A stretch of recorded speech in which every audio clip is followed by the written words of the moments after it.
विजयगिरी गोस्वामी और लगातार जैसे कि हम कोरोना को लेकर सभी अधिकारियों के पास जा रहे हैं, धरातल पर क्या स्थिति है, क्या कार्य हो रहा है, इसको आप तक पहुंचा रहे हैं। और इसमें हमारे साथ सभी खास मेहमान जुड़ते हैं, वहां धरातल पर क्या चल रहा है उस स्थिति को आपके सामने लेकर आते हैं। और इसी कड़ी में हमारे साथ एक खास मेहमान जो लखीमपुर खीरी जैसी जगह से हैं। लखीमपुर खीरी महत्वपूर्ण एक जिला है, वहां एसपी हैं आप, और आपके बारे में कहा जाता है कि पहले अपराधियों पर विजय प्राप्त की, अपराधी इनके नाम से पसीने पसीने हो जाते हैं, और अब कोरोना को लेकर लगातार ये वहां पर प्रयास कर रहे हैं, लड़ाई लड़ रहे हैं। और बहुत ही तेज तर्रार ऑफिसर हैं विजय धुल जी। विजय जी, आपका बहुत बहुत स्वागत है। Thank you Sanjay ji. जी विजय जी, पहले अपराधियों से पार पाया, उसके बाद अब कोरोना से पार पा रहे हैं, क्या चल रहा है कोरोना को लेकर, क्या स्थिति आपको लग रही है लखीमपुर खीरी में? जी लखीमपुर में कोरोना संक्रमण में लगातार जो दर है उसमें गिरावट आ रही है। वर्तमान में जनपद में लगभग 400 के करीब कोरोना संक्रमित पेशेंट्स हैं और पुलिस विभाग में 3 व्यक्ति आज कोरोना संक्रमित हैं।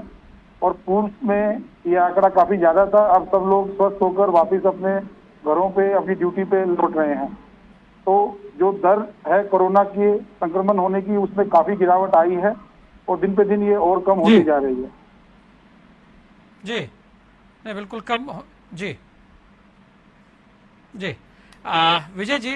क्योंकि लगातार आप क्षेत्र में घूम रहे हैं, लगातार बने हुए हैं, अपने सिपाहियों के साथ भी लगातार आप, मैं देख रहा था आपकी बहुत सारी तस्वीरें कि आप लगातार खुद ही फील्ड में उतरे हुए हैं। ऐसे में पुलिस कर्मियों के लिए क्या व्यवस्थाएं आपके द्वारा की जा रही हैं, क्योंकि पुलिसकर्मी भी बहुत सारे संक्रमित हो रहे होंगे, और वैक्सीनेशन की स्थिति क्या है वहां पर? देखिए, हमारे यहाँ पर लगभग 99% से ज्यादा पुलिसकर्मियों को वैक्सीनेशन हो चुका है। केवल वही व्यक्ति बाकी हैं जिनको किसी मेडिकल कंडीशन के कारण या प्रेगनेंसी के कारण चिकित्सक द्वारा वैक्सीन ना लेने की सलाह दी गई है। और इसी का ये नतीजा है कि अभी सेकंड वेव में हमारे बहुत सारे जितने भी पुलिसकर्मी थे, बहुत कम लोग संक्रमित हुए। और जो भी संक्रमित हुए उनमें से किसी भी पुलिसकर्मी को हॉस्पिटलाइज नहीं कराना पड़ा, किसी को कोई एक्स्ट्रा मेडिसिन, इंजेक्शन या ऑक्सीजन की आवश्यकता नहीं पड़ी। सब अपने घर के वातावरण में ही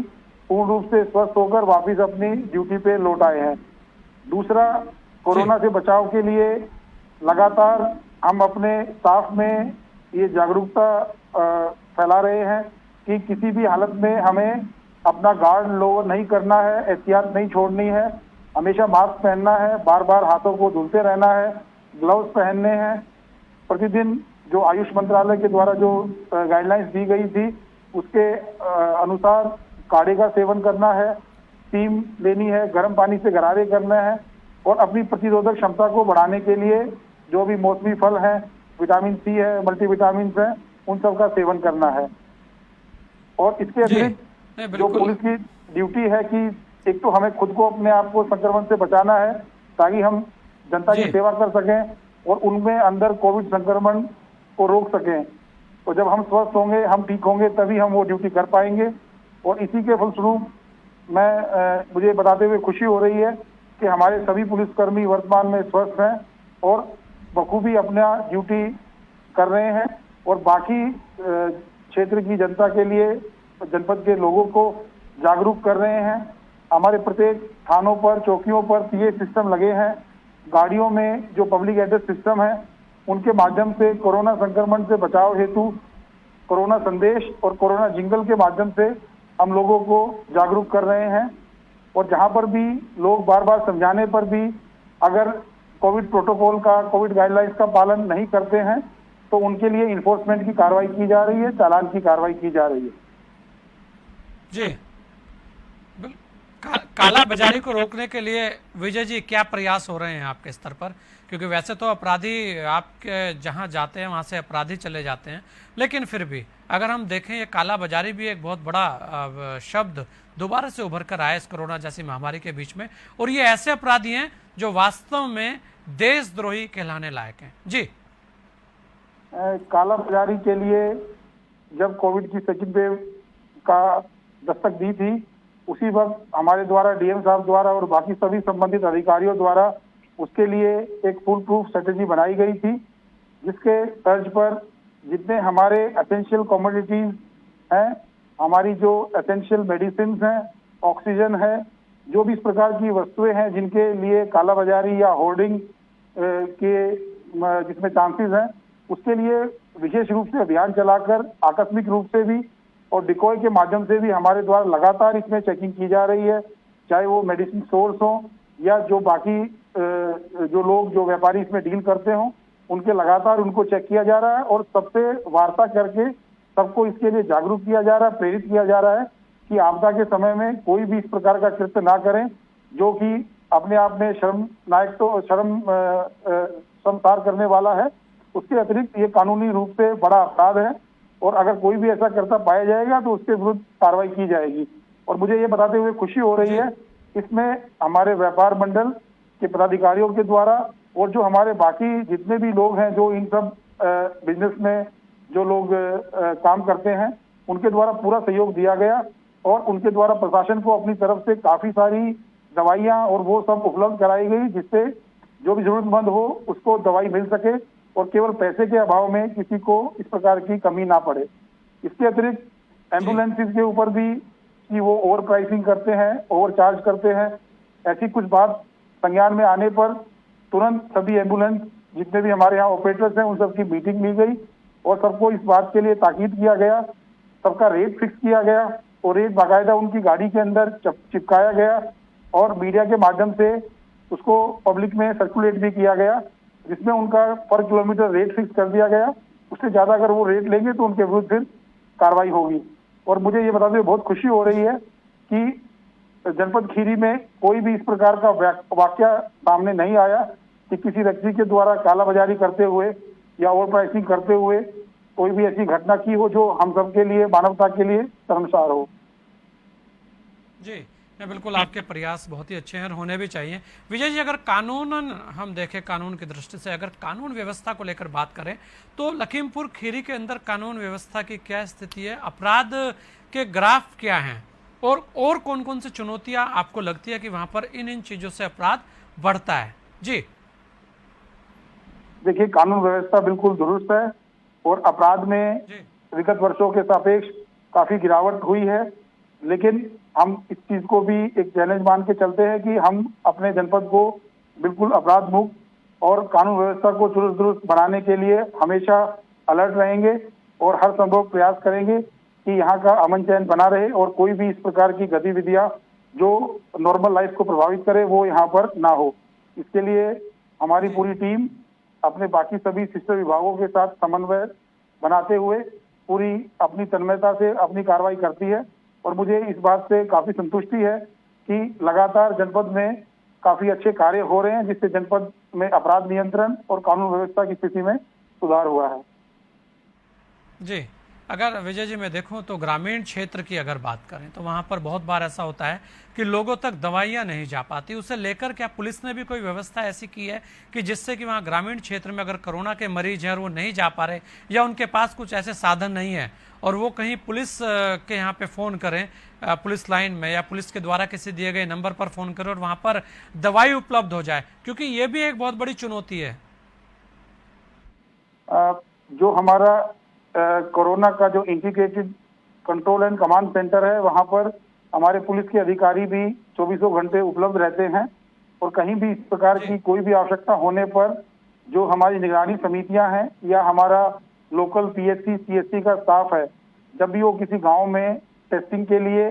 या दवाइयां उपलब्ध कराने या वैक्सीनेशन के लिए जाता है तो साथ में हमारी पुलिस टीम भी उनके साथ जाती है और वो सब लोग मिलकर गांव वालों को जागरूक भी करते हैं और जो जिस कार्य के लिए, जिस प्रयोजन के लिए वो गांव में जाते हैं उसको करवाते हैं। मुझे बताते हुए बहुत खुशी हो रही है कि हमारे जनपद में वैक्सीनेशन के साथ साथ जो दवाइयों का वितरण है उसका भी काफी अच्छा यहाँ पर प्रभाव आपको देखने को मिलेगा और यह कहीं ना कहीं सभी विभागों के बीच में जो एक अच्छा कोऑर्डिनेशन और टीम वर्क है, मैं ये श्रेय उसको देना चाहूंगा।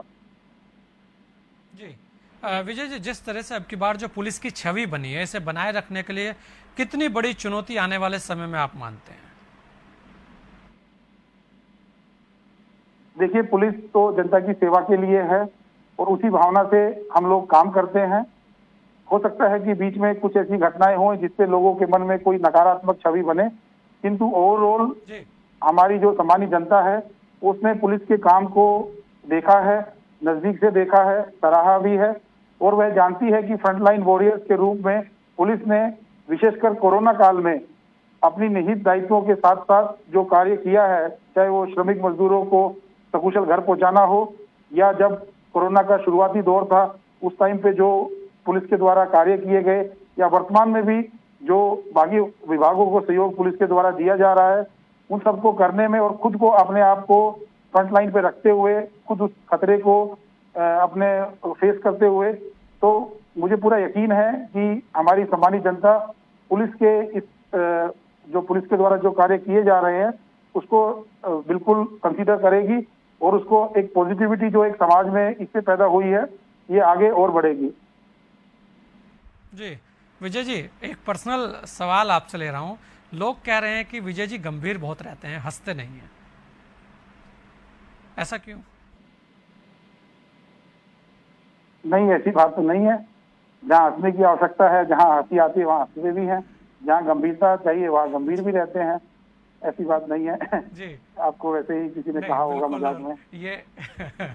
ये एक मजाक ही थी आपसे कि चलिए आपकी हंसी इस बहाने से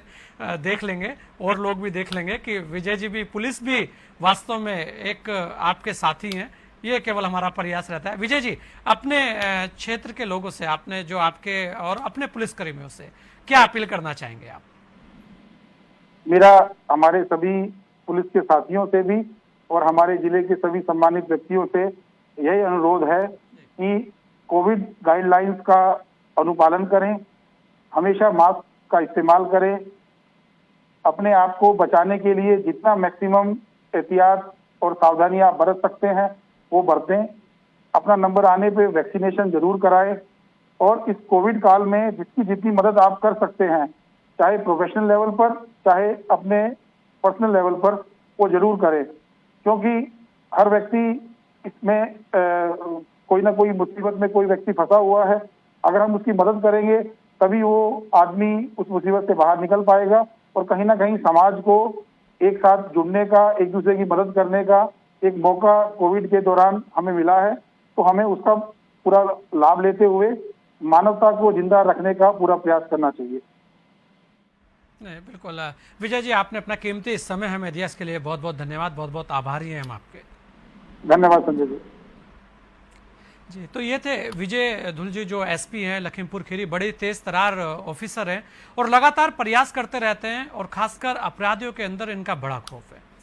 विजय जी जैसे और भी बहुत सारे अधिकारी हैं जो लगातार प्रयास करते हैं कि किसी तरीके से हमारी जो जनता है वो सुरक्षित रहे और जो पुलिस की ड्यूटी है वो वास्तव में जिस चीज़ के लिए है वो सामने आए। ऐसे अधिकारियों को नेटवर्क 10 सैल्यूट भी करता है, सलाम करता है, क्योंकि लगातार ये वही पुलिस वाले हैं जो आज आपको बचाने के लिए अपनी जान हथेली पर रख कर कार्य कर रहे हैं। जैसे डॉक्टर कार्य कर रहे हैं ऐसे ये भी कार्य कर रहे हैं। अपील उनकी भी यही है कि आप मास्क लगाइए, सोशल डिस्टेंसिंग का पालन कीजिए और कम से कम घर से बाहर निकलिए। इस खास मुलाकात में इतना ही, दीजिए मुझे इजाजत। जय हिंद।